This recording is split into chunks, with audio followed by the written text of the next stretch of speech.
চাচ্ছে পিআর, আবার 388 প্রার্থী ঘোষণা করে দিয়েছে। এটাই তো একটা দ্বিচারিতা। সুতরাং এটি এখানে আমি বলতে চাই না, আমার যেটা মূল কথা, রাজনৈতিক সমাধান হওয়া উচিত। আমি নির্বাচন যত পিছাবো, বেশি দিন ক্ষমতা এনজয় করব, বা আমি দল আরও ভালো করে গোছাবো, বিএনপিকে মেলাইন করব, তারপর আমি ক্ষমতায় এসে যাব, দিল্লি বহুদূর ভাই।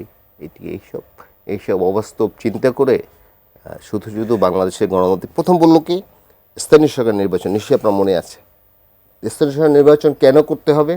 আমার নির্বাচন কমিশনকে পরীক্ষা করতে হবে, তারা পরীক্ষা উত্তীর্ণ হয় কিনা, তারা ভালো পারফর্ম করে কিনা। তো ধরুন তারা বললো যে ভালো পারফর্ম তারা করে নাই, তখন তো স্থানীয় সরকার নির্বাচন হয়ে যাবে। তাহলে কি আবার আমি নির্বাচন কমিশন নতুন করে দিব? অর্থাৎ এবং একটার পর একটা যে দাবি দেওয়া তোলা হচ্ছে, আপনি বলছেন যে এগুলো আসলে দুরভিসন্ধিমূলক যে দাবি, সেটার ফেস আপনি ভ্যালু দেখুন না, একরকম। পিয়ারের কথা বলছে কিছু কিছু দল। পিয়ারে আমাদের প্রতিবেশী 17 বছরে 15বার সরকার চেঞ্জ হয়েছে নেপালে। বাংলাদেশে কিছু আর্থিক সামর্থ্য আছে?